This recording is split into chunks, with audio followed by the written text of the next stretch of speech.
well today. We've got an interesting show lined up for you.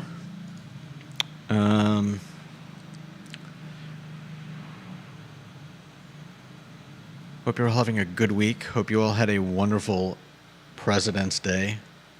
We're looking at some warmer weather next week that I am very excited about.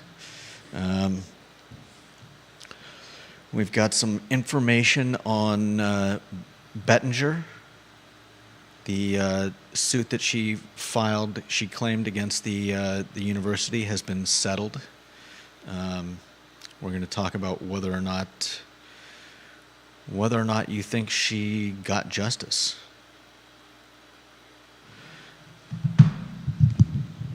You think she got justice? No, not really. I think she got. I think she got paid off. I think justice would have been the university doing the right thing. Well, that's a headline by itself. What was the right thing for the university? Obviously, we have to set the stage for the viewers and listeners because they may not follow the news as closely as we do. We're talking about the white UVA woman student. Yep, student. Morgan Bettinger, who filed a lawsuit against the University of Virginia. She sued the school after she was expelled over a dispute at a Black Women Matter protest in 2020. Yeah, expelled in abeyance. She was expelled over something she did or did not say. Yeah.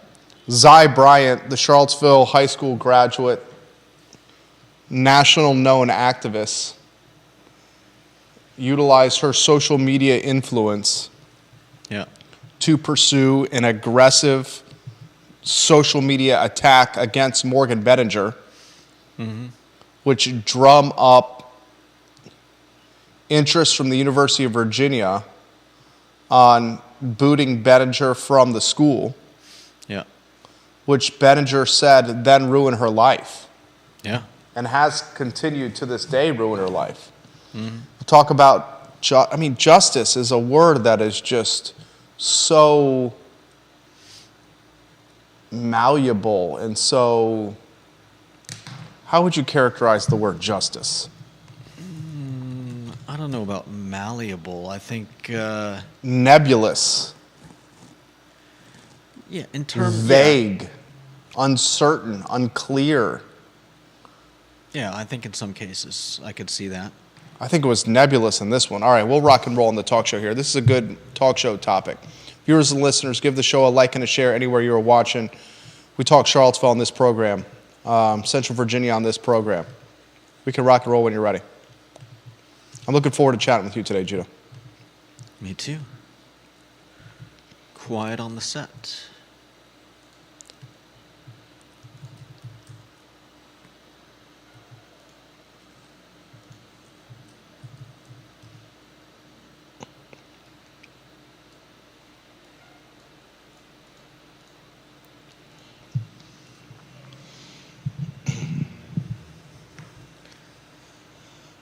Good Tuesday afternoon, guys. I'm Jerry Miller, and thank you kindly for joining us on the I Love Seville show. It's great to be with you.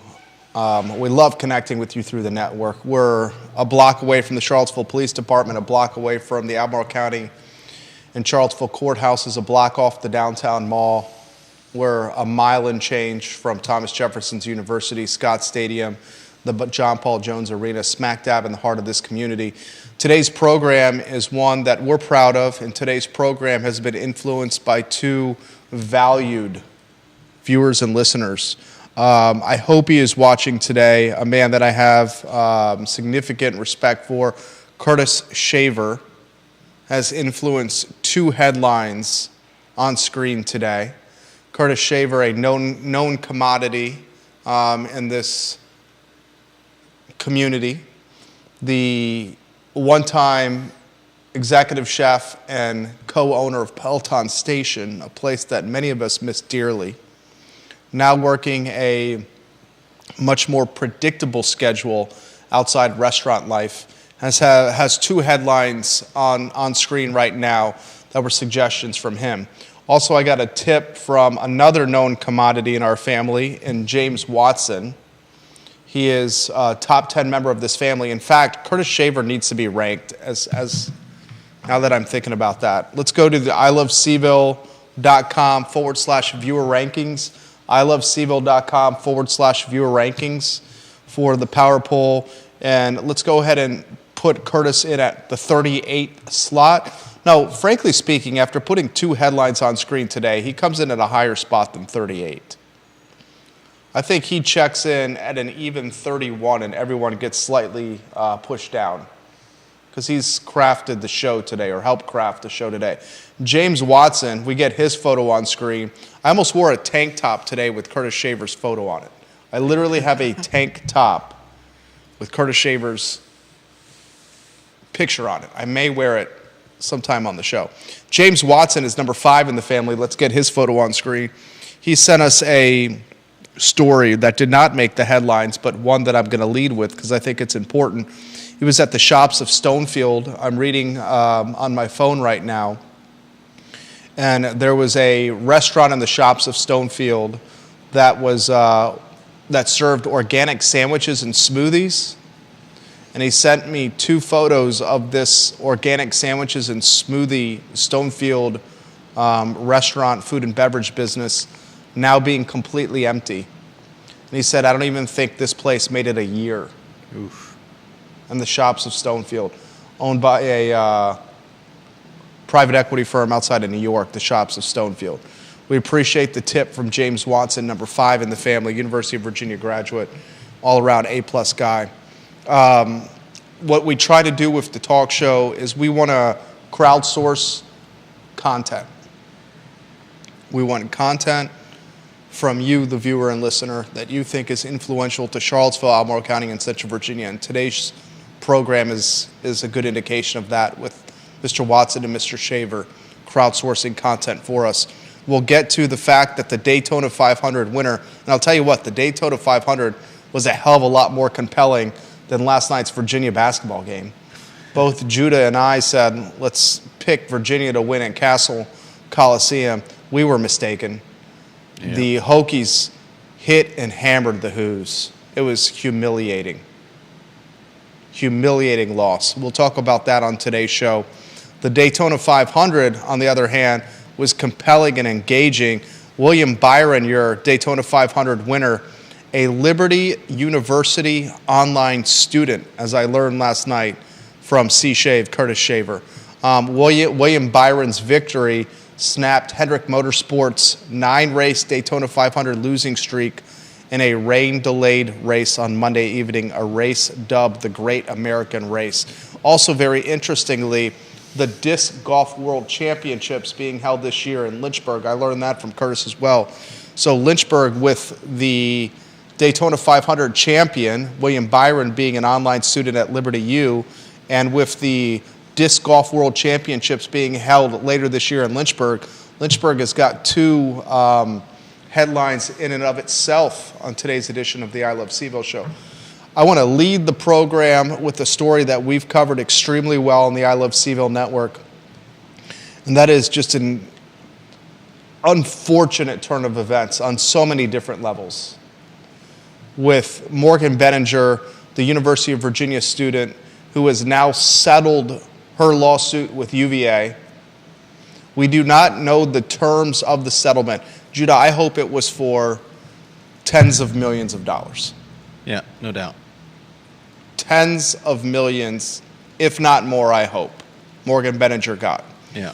We'll weave you in on a 2-shot. Let us know when you're on. I'll set the stage for the Benninger lawsuit with a little help from my friend, Judah Wickhauer.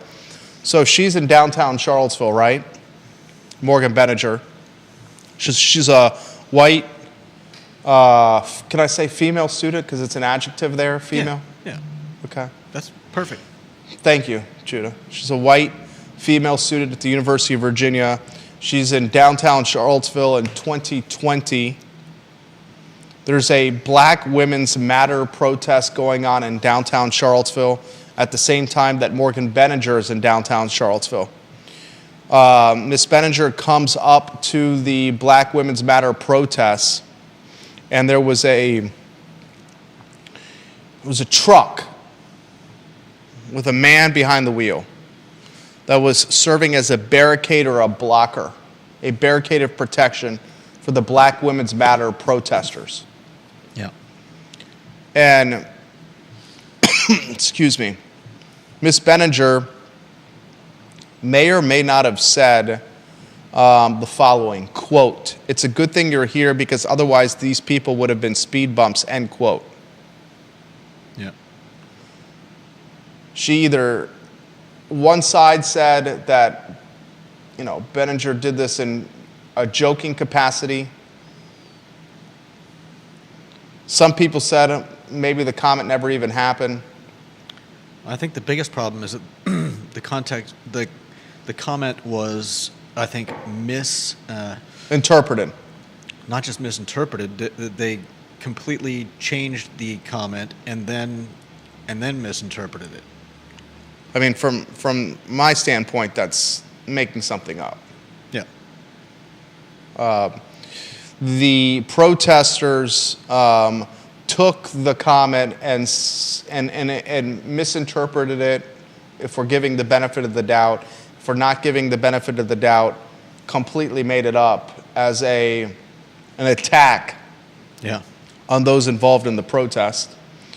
Somehow, Ziana Bryant, the Charlottesville High School graduate, an activist of known commodity, an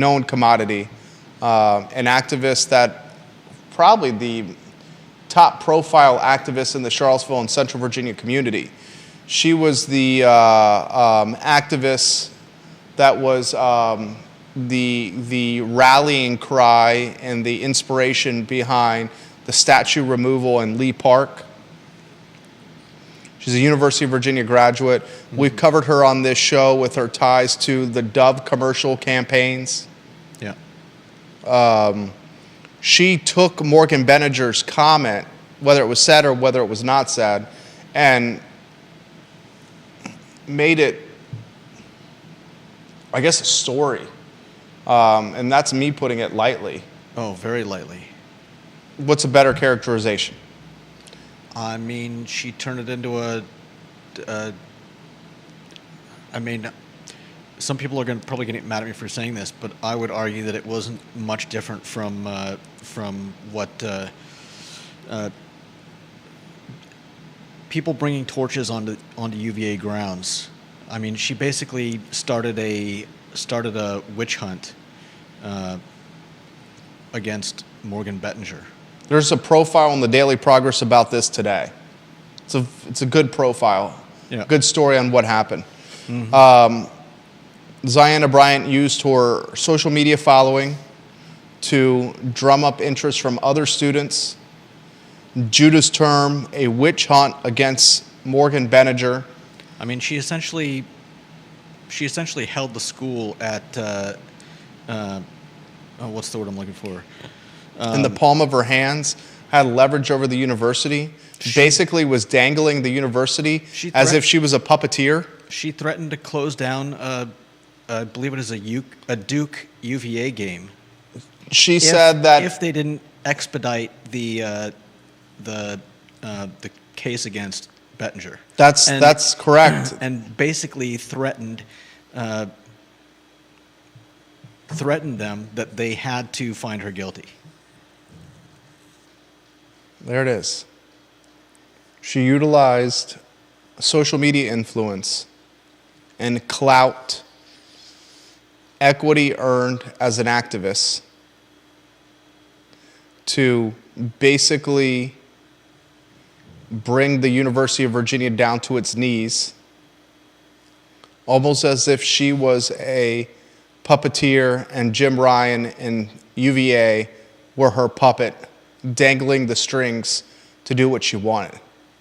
She said if Morgan Benninger, she threatened is a better term, if Benninger did not get severely punished by the university, that her team of activists were going to according to the Daily Progress today, lay down in the road in front of the Duke bus. University football bus and keep the Duke University football team from arriving to a scheduled kickoff at Scott Stadium for a nationally televised game. I don't think President Ryan or the university was ever going to do much in terms of helping Morgan Bettinger, but the threat in order to expedite the trial and force a guilty verdict was just egregious.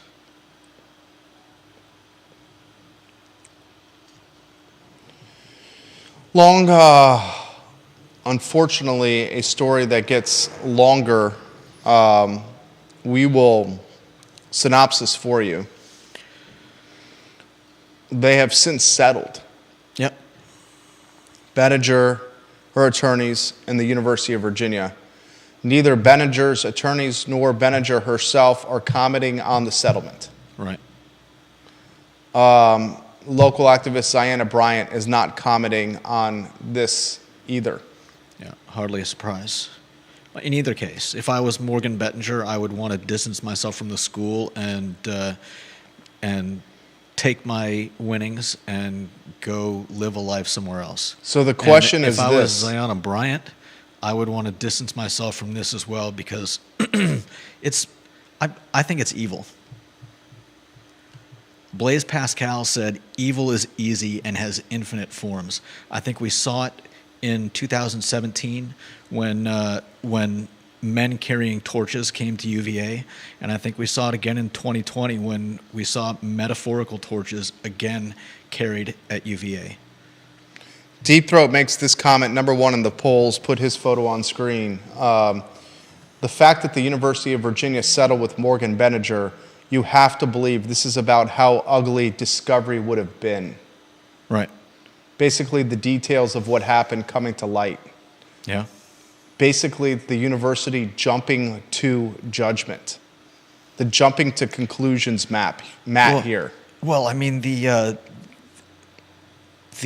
trial was, the jury was a jury of her peers. It wasn't even so much UVA, but the fact that UVA did nothing before or after.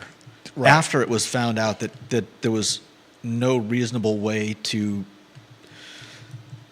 accuse her of what she was accused of, the UVA didn't walk back anything, and when she requested, I think she requested a review of President Ryan and the university, and got nothing.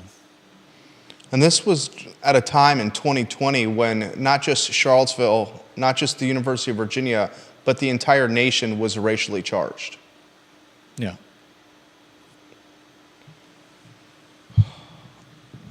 This leads to the question for the talk show. Was justice served? No. And this leads to a follow-up question for the talk show. What is legitimate justice? Yeah. Is justice served if Morgan Bettinger gets millions of dollars, tens of millions of dollars? We don't know what the number is. We'll probably never know. Right. Is that enough to serve justice? Or is justice served with a bag of money and an apology from Jim Ryan or the University of Virginia in a press release that becomes part of the news cycle, that becomes forever etched into SEO and Google search and internet databases, where when her name shows up, this news link shows up? I don't know. I don't think that any case like this ends in justice. The money is a palliative that that doesn't serve to provide justice, but it certainly helps somebody wronged in this way. I echo Wickhauer's thoughts. Wickhauer's come correct and on point here. Janice Boyce Trevelyan watching the program. Janice Boyce Trevelyan, one of the members of the family, number 20 in the polls, if you get her photo on screen. She asked this question. Was Ziana Bryant held accountable for her actions? Did the university do anything against her? No, that would be justice. And the answer is no.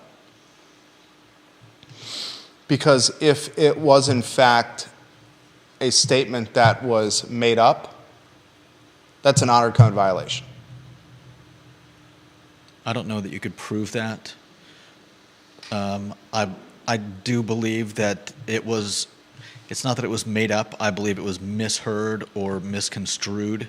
I believe that, if I recall, Ziana Bryant heard the comment as hearsay. She didn't hear it directly herself. Someone else heard it, passed it on. This was literally down the grapevine. The grapevine. I was just going to say that. Go ahead, Judah. You're on point today. It changed from, if you hadn't been here, something bad could have happened, to these people are great speed bumps. Obviously, very different contexts, and so Ziana Bryant, I believe, heard a mistelling of what was said, but she took that and ran with it, and from everything that we've read, it sounds like she was eagerly seeking the destruction of a fellow student. That's what I think is the evil of this whole story. Judah Woodcower. And that's life in the digital era. Life in the digital era right there. So I don't want to speak for Morgan Benninger. I would bet she's a very wealthy woman right now. But I would bet that there's a portion of Morgan Benninger's thought process that's a significant portion that wishes this never happened to her at all. Oh, definitely. The money is, I believe, an afterthought. Probably a small comfort. Because this will follow her to the end of time. Yeah. I mean, I'm sure she'll find a place and people that don't care about any of it, but yeah, it will follow her. There will be people that will probably continue to look at her a certain way when they meet her, whether or not they know the full story, and that's a shame. And when it comes to the local activist, Ziana Bryant, who I do believe has an extremely bright future, extremely intelligent, many, many talents. I think it was a lesson learned here. That perhaps she is not as untouchable or as possessive of the Midas touch as she believed herself.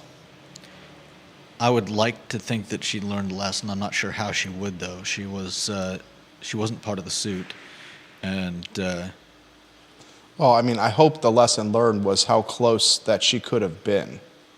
Perhaps one of the reasons you don't include her in the suit is what are you going to really get financially? I mean, I would have thought that including her in the suit wouldn't be about getting money from her, but asking for the apology, that's the payment? That could have been. I'm sorry on the record? Yeah. The I was wrong on the record? I doubt she'd ever get it, but that would, I think, be closer to justice. JBT says her life dream was taken away from her. Yeah. That's the lead of the talk show. If you want something to read, the headline in the Daily Progress today is UVA settles lawsuit with white alumna expelled after run-in with black protesters. Sad story across the board. Yeah. Sad story across the board. All right, we'll go to the next headline here. And lastly, I don't think, to your point, and you've made this point, and I thought, you said it extremely well. Justice was not served here. No. And perhaps you make that doesn't mean that we think that she shouldn't have gotten the money. I think she should have gotten the money. Deserves it, but it's a pale imitation of justice that For the last 4 years of her life. Yeah. Almost 4 years of her life. yeah. And then the impact on the future. All right, headline 2, Judah Wickower. Cautious Police chief Cautious has paused record access to the Civilian Oversight Board. And I feel like there's some information lacking in the article. I don't know if there were more questions that could have been asked, or if I honestly don't know. But I feel like I can imagine it looks from the information like the ordinance, the city ordinance that was passed, giving the board access to the police records was incomplete or not well written. And my thinking on this is that Conscious may be protecting the city by preventing a poorly worded ordinance from causing problems if, say, somebody that was arrested whose records were given to the oversight board decided to sue the city over that information being let out. But I don't Offer know. the example you gave. Judah's come correct today. The example I was thinking about was the man that was arrested and charged in at least one of the attacks on the Ravenna Trail. We know very little about the story or why the police moved so quickly to arrest him and charge him. But it would seem to me that if somewhere down the line he is found innocent, and He claims he's 100% innocent. Patrick McNamara. yeah, and He says, I have a foolproof alibi.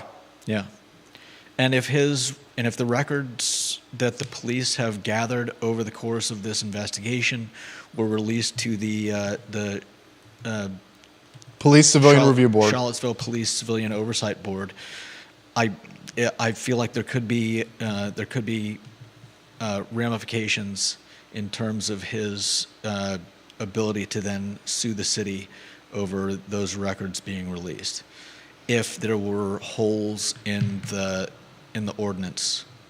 And so I think that, because it sounds like Michael Kachis he's not trying to like pull one over on the board or anything. It sounds like he wants to share the information, but the ordinance needs to be airtight.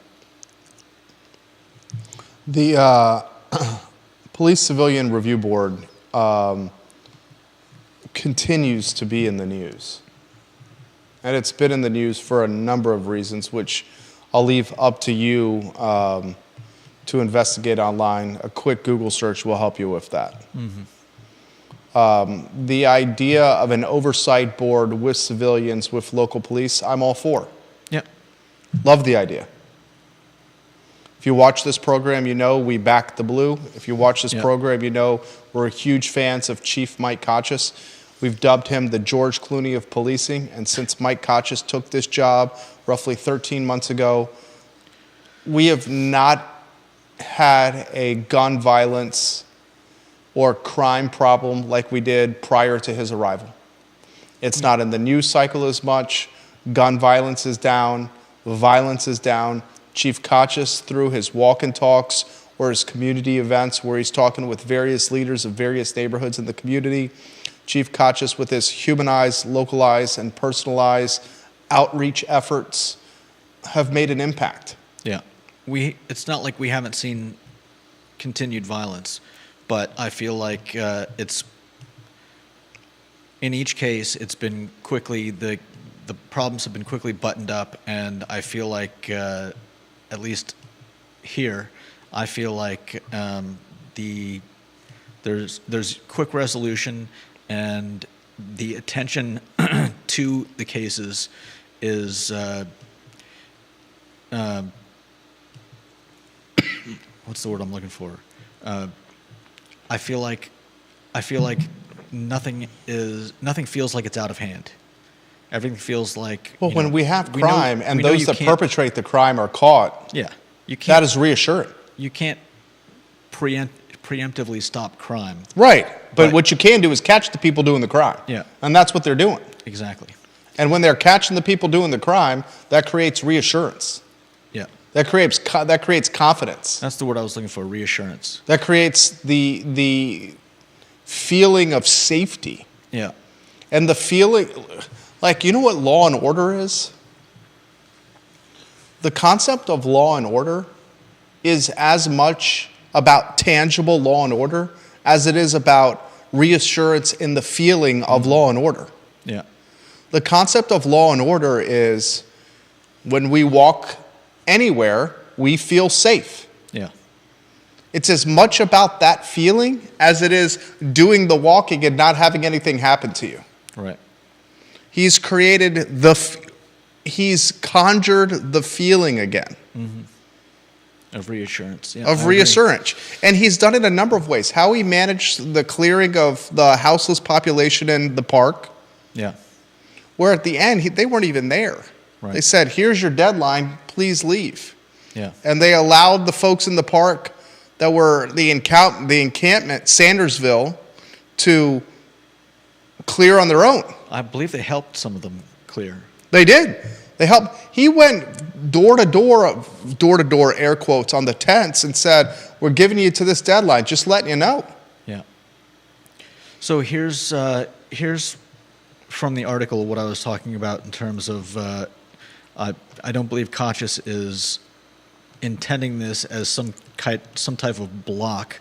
It says Conscious said he made the decision after he found an omission in the city's paperwork governing how police share information with the board, which has the power to conduct investigations of police misconduct and review internal affairs investigations done by the police. While Conscious has maintained he holds the board in high regard and wants its paperwork updated so it can get back to work, the board's director, Inez Gonzalez, says she feels that Conscious has questioned the legitimacy of her organization. Both agree the omission must be corrected. And so I think, I don't know what the omission is in the paperwork, but again, I feel like that could lead to law problems down the line if not buttoned up. And it, to my perception of this, it seems like Conscious is looking out for the city. I don't think it's a bad read at all. I don't think it's a bad read at all. Conscious said, our PCOB, Police Civilian Oversight Board, truly wants a well-run, accountable, professional police department. That's what they want, and that's what everybody should want. And you know who doesn't mind a police civilian oversight board? Police force that's not doing anything wrong. There it is. Bingo. You're on effing point today, dude. I sincerely mean that. That's exactly right. And he's trying to do that top to bottom. Yeah. Run a force that's not doing anything wrong. Yeah. Okay, oversight. Yeah. But let's make sure we're doing it right. There it is. Right there. I do want to get to the bottom of this Rivanna Trail attacker story, though, because that one's lingered too long. Yeah. It's lingered too long without closure. No doubt. It's lingered too long without more context, especially with the alleged attacker so adamant with his innocence and alibi. Right. And others also reinforcing the innocence and alibi that were supposedly or allegedly with him at the time. Yeah. All right. 107, a lot we got to get to. You have another headline. Judah's shaping the show, much like Curtis has shaped the show, much like James has shaped the show, and much like you, the viewer and listener. One more from you, if you could please, sir. Let's see. We got the Charlottesville High School has put out a survey. The surveys just, go ahead. I'm sorry. The surveys are just such mumbo jumbo to me, but go ahead. I do have some questions. We talked about The naming committees? Okay, Exactly. so you and I, the chemistry is working today. Go ahead. I'm sorry. I'm just eager to offer perspective on this. so it's a safety survey. Safety survey. It's on the survey is on parentsquare.com. I think you can find it if you look up Charlottesville City Schools safety survey. And it says, "Dear Charlottesville City Schools staff, families, and CHS students, the school board has requested feedback about 3 possible updates to our current safety model. If approved, any of the changes would be piloted at CHS. At this point, we are in feedback mode, not decision making. The 3 possible changes are: 1, using weapons detectors either at CHS sporting events and or at CHS student arrival. 2, further exploring the idea of adding youth resource officers, that's what they're calling them, from the police department to our current safety model based on the public schools in Cambridge, Massachusetts." I'm guessing there must be a model of that Success there. that's doing well. Yes. The question is, That's a good guess. do we want to learn more about this model? So the question is not about do we implement officers, it's should we learn more about this model and think about it for our school? And that's the thing that's irksome. What? Paralysis of analysis. Paralysis of analysis is the enemy of productivity. In business, it's the enemy of profitability. Mm-hmm. When you just constantly are thinking about something over and over again and doing safety surveys or getting feedback, you're doing nothing. And some of these surveys have literally yielded bull doo-doo. You've Yeah. got surveys at elementary schools and at other public institutions, public schooling institutions, that have asked the parents, should we change the name? Sutherland, Yeah. Meriwether, Kale. And overwhelmingly, the results were, don't change the name, and still the name was changed. Yeah. Why do the survey if you're not going to listen to the parents? Because it makes it come across as a disingenuous process. It makes you take, it appears they're taking the survey input and not even considering it. They probably didn't think anyone would find out that they were disregarding the results. And so in that case, the survey comes across as being an olive branch. We're holding out a hand to the community to discuss this issue and help us make a decision. When in reality, since we did find out about the results, it turns out that it was just a sham. It was a sham. It was not bait and switch. It was a sham. Yeah. It was a hustle. Yeah. It was a perception management tactic that backfired, where it was us trying to control the perception if the results did not get out, but the results were leaked. Yeah. I would bet an overwhelming, I'll choose a different word. I would bet if you surveyed the parents at the high school in Charlottesville, a majority would suggest SRO metal detector. And the third one, I'm not sure how the third one involves safety. It has to do with whether or not high school students should be able to bring their phones and use them between classes. Which they should not. They should not use their phone in between classes. Yeah. Now, some parents have made the comments to us off air, Judah and I, that they're very much in favor of their children having their phones at schools, because that's how the parents could get alerted if there was a safety breach. Yeah. But one of the ways to prevent the safety breach is Keep the phones out of the schools. the SROs and the metal detectors. Oh, yeah, that too. So you're doing these parental surveys, safety surveys. Are the results going to get leaked? Like the naming committee results got leaked at Kale, at Sutherland, at Merriweather, just to name a few. And if the results are leaked and you don't do what the surveys indicate, then is that just another BS sham? Right. And I don't have a problem with the survey. I don't have a problem with them. I don't have a problem with the survey if they follow the results of the survey. Yeah. I have a problem with the survey if the results are not followed. Yeah. I appreciate them trying to work with parents and Bingo. teachers and students. But if this is just a show to, to It's the dog and pony show. Put It's on the a good pomp and face. circumstance.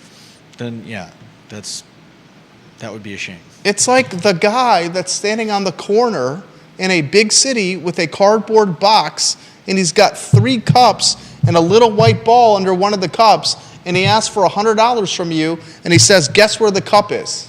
Guess where the ball is? Good And he old moves them around real 3-card quick. Monty. Yeah. They're playing 3-card Monty with the parents. Yeah. We That- hope they're not. They did with the naming committee. Yeah.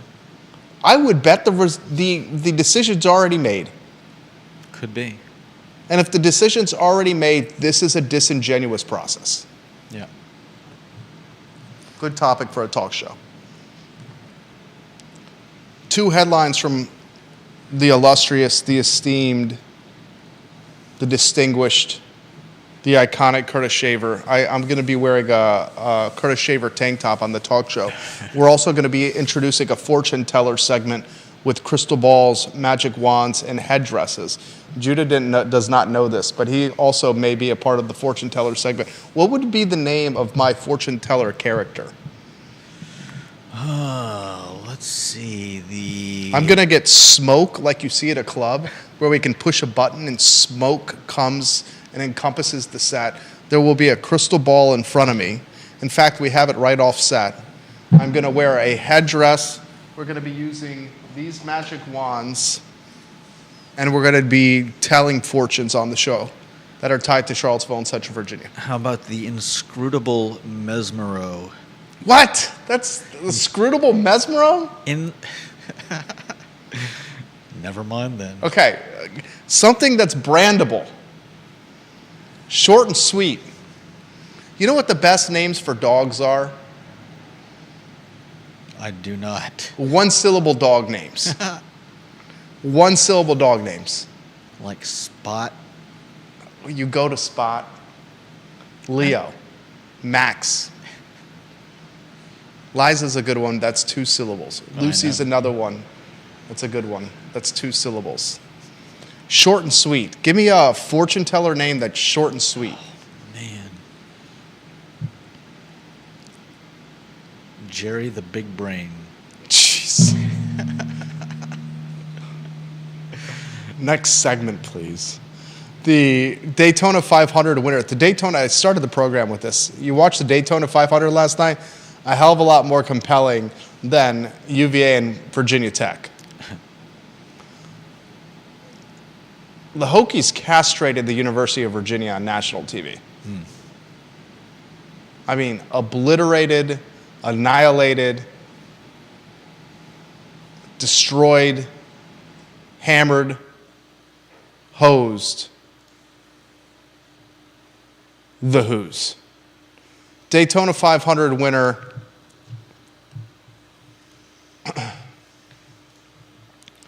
William Byron. Interestingly, one of the stars of a Netflix talk show or a Netflix documentary that I very much enjoyed. What was the name of the Netflix documentary? I watched it in like 2 nights. I thought it was that good. Full Speed. I very much encourage you guys to watch the Netflix documentary Full Speed. It was very behind the scenes for some of the biggest stars in NASCAR, including William Byron. He wins the Daytona 500 last night. I did not know this until I got a text last evening from Curtis Shaver that William Byron is a Liberty University online student. He is currently pursuing a degree in business, William Byron. He was born in Charlotte, North Carolina. He attended Charlotte Country Day School, which is a very good school. He's currently pursuing a degree in business communications from Liberty University. He's also an Eagle Scout. Mm-hmm. How far did you make it in the Boy Scouts? I don't think you were in the Boy Scouts, right? I wasn't. So I made it to Weeblo. I said Weeblo on the show. Weeblo? I know. There's Judas' reaction right there. Bill McChesney, Albert Graves, welcome to the program. Albert Graves says it was a great night in Blacksburg, fellas. His Hokie basketball team looked amazing. I had a business meeting here in the Macklin building. In fact, last night you left well before I did from our HQ here on Market Street. Yeah. And I left, I'd say, what time did you leave, like 6:30? Yeah. I left in probably the 7 o'clock vicinity last night. As I was driving home, I'm listening to Jimmy Miller and John Freeman and the game on the radio. And as they're getting ready to call the game, the Hokies play, is it Albert Graves? Is it Enter Sandman by Metallica? Isn't that the song for every Hokie game? Football or basketball? They were playing Enter Sandman. Nice. And dude, the student section was singing the lyrics to Metallica's Enter Sandman so loudly. It was being picked up on the radio broadcast, and I could hear each word perfectly clearly. Nice.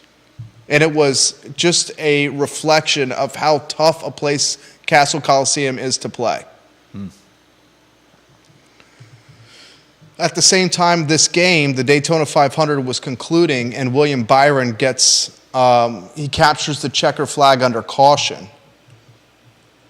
And I get a text from Curtis, and he said, this guy's a student at Liberty University. And he said, one other thing that you may not know, the Disc Golf World Championships are being held in Lynchburg this year. So 2 Lynchburg headlines on the program. Zoltar is my fortune teller moniker, I'm being told. Zoltar. Wasn't Zoltar the guy from Big? I think that was Zoltan. Are you sure? Nope. But look it up. I may not be sure, but I'm probably right. No. You spoke with confidence there.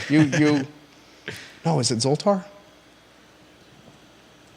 Oh, it's Zoltar, dude. Was it Zoltar? It's Zoltar. That's the first time you've spoken with confidence and have not been correct. Normally when you speak with that kind of conviction and confidence, you are often right. And by right, this is the first time I think I've ever seen you wrong. No. When you speak with that kind of confidence, isn't it Zoltar? It is Zoltar. Big is an amazing movie. Yeah, it's a lot of fun. So good. So that's Zoltar. I don't mind being Zoltar, but that is a riff on the 1988 American fantasy comedy drama directed by Penny Marshall, starring Tom Hanks as the precocious Josh Baskin, a pre-adolescent boy who wishes to be big. I had a crush on big Josh Baskin's girlfriend while watching that movie. Was that Elizabeth? Because I was 7 at the time. Was that Elizabeth Perkins? Wow, is it Elizabeth Perkins? I would not have gotten that right. It is Elizabeth Perkins. Look at you, Judah Wickhauer. At least I got something right. Elizabeth Perkins. How old do you think Elizabeth Perkins is? Right now, let's see, I would say she's probably in her mid to late 60s. You were on point today. She's 63 years old. That's bananas if you think about it. Well, I think Big came out in the late 80s. 88. She was born in 1960, November 18th, so she was 28 when she played that role. Yeah. Is that the biggest role she played? The most noteworthy role she's ever played? No. What would you say otherwise? Finding Nemo? I'm not looking at a list of her. She was Coral in Finding Nemo. I never watched it. She was also known as Celia Hodes in Weeds, Showtime's Weeds. Did you ever watch Weeds on Showtime? Oh, yeah, that was a lot of fun. That was so good. That was so good. She played a great Celia, too. She was in He Said, She Said, The Flintstones. She was in About Last Night. I mean, I remember for all kinds of stuff when I was younger, but I couldn't name much of it off the top of my head. Olivia Branch, welcome to the program. Long story short, and back on disc golf, I don't know how we got on Zoltar, Elizabeth Perkins, and Because Zoltar is your new... All right, I'll be Zoltar if you think that's what it is. The 2024 Professional Disc Golf World Championships will be held in Lynchburg. This will be the first PDGA World Championship of any kind in the Commonwealth of Virginia. We should not underestimate the significance of disc golf. It is booming in popularity. New sports that grab attention in America, pickleball is the most dominant new sport for attention grabbing. But disc golf is booming with popularity. Interesting. And I'm all for anything that gets people off screens and outside. Yeah, no doubt. Thank you for that heads up, C-Shave. Two other items out of the notebook. Brad Wilcox in studio tomorrow, the UVA professor who, in fact, I just read a tweet of his. The great JM is what Albert Graves suggests. And he says, yes, enter Sandman, and they sing every game like that. Too bad the Hokies basketball team cannot play like that outside of Castle. And he said the Daytona 500 was one hell of a race. Ginny Hu watching the program. So funny, we drove by around 3:45 yesterday, and my youngest said, there's Judah sitting in his chair. She feels like she knows you guys. Dude, you can visibly see into the studio while driving down Market Street. Yeah. I would bet you 10,000 cars drive by Market Street and visibly see into the studio. And it's always campfire, marshmallows, graham crackers, and chocolate, and kumbaya in the studio. Yeah. Of course it is. For the most part, it is. For the most part, it is. Come on. Brad Wilcox in the house. This was the tweet he sent out yesterday. He's the UVA sociologist who penned a new book that talks about the significance of marriage. The book is called Get Married, Why Americans Must Defy the Elites, Forge Strong Families, and Save Civilization. I actually took his class as a first year at the University of Virginia. We reminisce about that from time to time when we come on the show. This from the Washington Times. This might be from his book. There are plenty of liberals and members of the online right who argue that the path to prosperity runs away from marriage, but the data points in the opposite direction. Professor Wilcox in the house, in the studio tomorrow. You have questions for him? I want to look at it. I think it'll be a good interview if we take it from a bachelor's perspective and from a married man and a father of two's perspective. Yeah. We can put him in the triangle of content here, the equilateral triangle of content on the set of the I Love CVille network. He'll be at the head of the table, and we pepper him with questions. Anything you want to close with? I thought you were fantastic today. Thank you. Sincerely mean that. There is a cool little Winter Songs. It's coming back for the 10th year, raising money to help women in need. It's a concert with 8 women's ensembles from public schools in Albemarle County and Charlottesville. And look them up on Google. I'm not going to go through all of them, but there are some great names for the groups, and the best is the No Fella Acapella. The what? No Fella Acapella, because it's girl groups.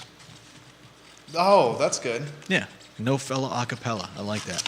I want to tease the fortune-telling segment. John calls it the Swami of CVille, potentially. This is going to be a teaser. When are we going to introduce the segment? You're asking me? This is the first I've heard of it. This crystal ball is so heavy. I believe it. No, seriously. Oh, God. I can barely lift this thing. This is the crystal ball. Do you see it? Yeah. It's got a base. Do you see it? It needs a base. It is. Tell me this is not heavy. I'll walk this over to you. Why is it covered in... Because it's new. You've never taken this out? No. Take it out. Ugh. It is pretty heavy. What's that? It is pretty heavy. We got headdress over here. Are you ready for the headdress? Oh, Are you on studio yeah. camera? I'll put it back on. There you go. God, this is going to mess up my hair. Judah might be wearing this. I don't know if I can wear this if this messes up my hair. Do I have to put this on? Show them the inside. See if it's... It's going to mess up my hair. See? They did not see the inside, and neither did I. Here, you want to put this on? Not really, but I... I'll hold the crystal ball.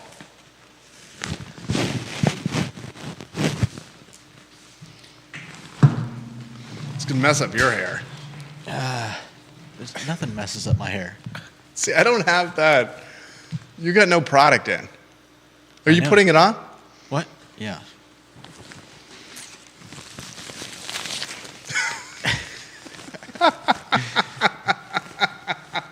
There we go. They don't call me a fashion icon for nothing.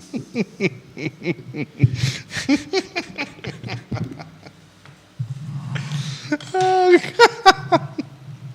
And here's the crystal ball.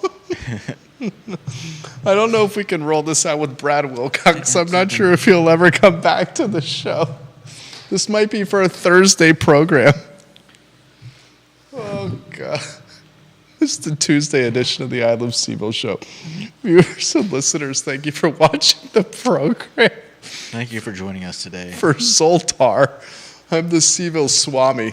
Maybe that's the segment right there. There you Zoltar and the CVille Swami. You guys have a good afternoon. Take care.